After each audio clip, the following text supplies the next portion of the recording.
obtient l'énergie des muscles? Quels éléments brûlent-ils lorsqu'ils travaillent? Au début du XIXe siècle, c'est encore une énigme. 1842. Justus von Liebig n'a pas encore inventé son célèbre extrait de viande et autres soupes lyophilisées. Mais il est alors le maître incontesté de la chimie allemande. Il publie un livre, La chimie animale, où il donne une description complète des réactions chimiques dans les organismes vivants. Il y affirme que les muscles consomment des protéines. L'affirmation semble solidement étayée.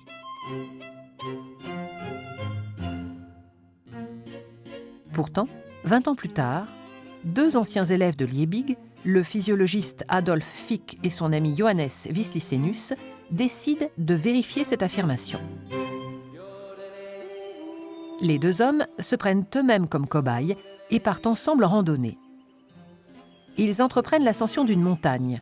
Leur choix se porte sur le Follorn, en Suisse, au sommet duquel vient d'ouvrir un des tout premiers hôtels d'altitude.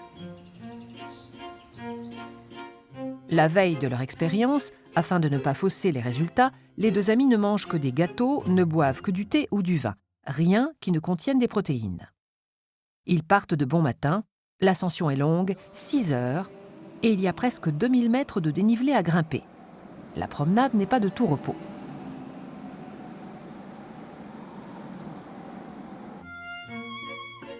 En chemin, ils collectent leurs urines et continuent à le faire 6 heures après être arrivés au sommet. Ils dosent alors la quantité totale d'azote dans leurs urines, environ 6 grammes, ce qui correspond à moins de 40 grammes de protéines brûlées.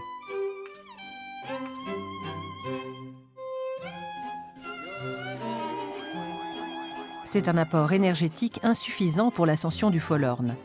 Ils auraient dû en brûler au moins 2 fois plus. L'hypothèse de Liebig est donc fausse. L'énergie musculaire vient d'ailleurs. Elle ne peut pas être produite par la seule consommation des protéines.